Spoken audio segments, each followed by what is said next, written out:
আলাইকুম ওয়া রাহমাতুল্লাহি তাআলা ওয়া বারাকাতুহু। আল্লাহুম্মা সাল্লি আলা মুহাম্মাদ ওয়া আলা আলি মুহাম্মাদ কামা সাল্লাইতা আলা ইব্রাহিম ওয়া আলা আলি ইব্রাহিম ইন্নাকা হামিদুম মাজিদ। আল্লাহুম্মা বারিক আলা মুহাম্মাদ ওয়া আলা আলি মুহাম্মাদ কামা বারাকতা আলা ইব্রাহিম ওয়া আলা আলি ইব্রাহিম ইন্নাকা হামিদুম মাজিদ। প্রিয় বন্ধুরা, আমাদের হাদিস তালিমের আজকে 7 নম্বর পর্ব চলতেছে। যারা আমাদের হাদিস তালিমের পর্বগুলি দেখেননি নিয়ত অধ্যায়ের, তারা পিছন থেকে দেখে আসতে পারেন। তো আমাদের আজকের হাদিস তালিম হচ্ছে নামাজের, অর্থাৎ নামাজ পড়তে আসা কদমে কদমে যে সওয়াব আল্লাহ তাআলা আমাদের জন্য লিখে রেখেছেন সেটা নিয়ে।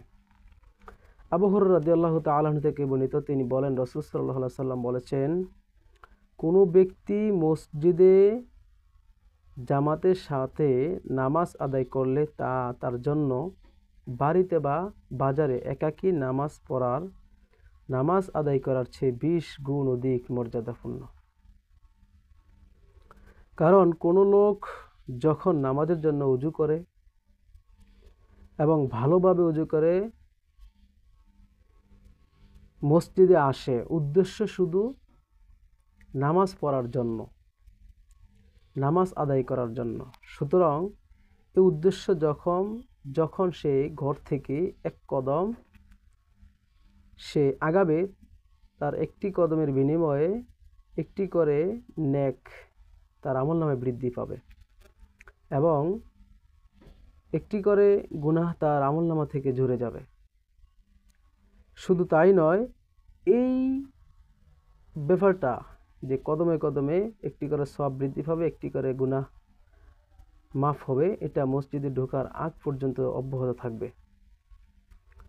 মসজিদে ঢুকে যখন আপনি ফরজ নামাজের জন্য অপেক্ষা করবেন, তাহলে আপনি যেন নামাজেই শামিল রইলেন। অর্থাৎ ফরজ নামাজ পড়ে আপনি যেই সওয়াব অর্জন করতেন, যে নেক আপনি অর্জন করতে পারতেন, সেটা আপনি নামাজের জন্য অপেক্ষা করে সে বসে বসে আপনি সেই সওয়াব অর্জন করতে পারেন। শুধু তাই নয়, ফেরেশতারা ওই ব্যক্তির জন্য দোয়া করে, হে আল্লাহ আপনি তাকে ক্ষমা করে দিন, হে আল্লাহ আপনি তাকে ক্ষমা করে দিন। এই দোয়া ততক্ষণ পর্যন্ত করতে থাকে যতক্ষণ সে মসজিদের মধ্যে থাকে। যতক্ষণ না সে কাউকে কষ্ট দেয়, যতক্ষণ না সে কাউকে ডিস্টার্ব করে, ততক্ষণ পর্যন্ত সে ফেরেশতারা তার জন্য দোয়া করতে থাকে। সুবহানাল্লাহ, সুবহানাল্লাহ। তাহলে আমরা এই হাদিসটির মাধ্যমে কি বুঝলাম?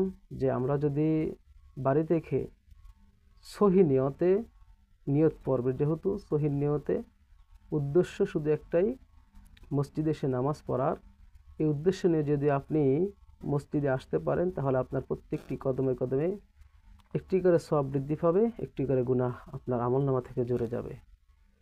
এবং নামাজ পড়তে এসে, নামাজ পড়ার পরে, নামাজ পড়তে মসজিদে এসে আপনি যদি ফরজ নামাজের জন্য অপেক্ষা করেন, যতক্ষণ তোমাকে আপনি অপেক্ষা করতে থাকবেন, ততক্ষণ পর্যন্ত আপনার আমলনামায় নামাজের রত থাকার অবস্থার যে সওয়াব পাবেন, ওই সওয়াব আপনার আমলনামা আল্লাহ তাআলা ফেরেশতাদের মাধ্যমে লিখতে থাকবেন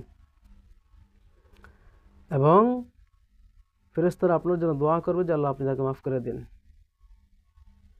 তাহলে এত বড় একটি অর্জন আমরা যদি বাড়ি থেকে সুন্দরভাবে নামাজের উদ্দেশ্যে মসজিদে আসি, তাহলে আমরা 25 গুণ বা 20 গুণের মতো সওয়াব আমরা অর্জন করে নিতে পারি আল্লাহ সুবহানাহু ওয়া তাআলার কাছ থেকে। তাহলে আল্লাহ তাআলা আমাদেরকে এই হাদিস অনুযায়ী মানার, চলার এবং আমল করার তৌফিক দান করুক। আমিন।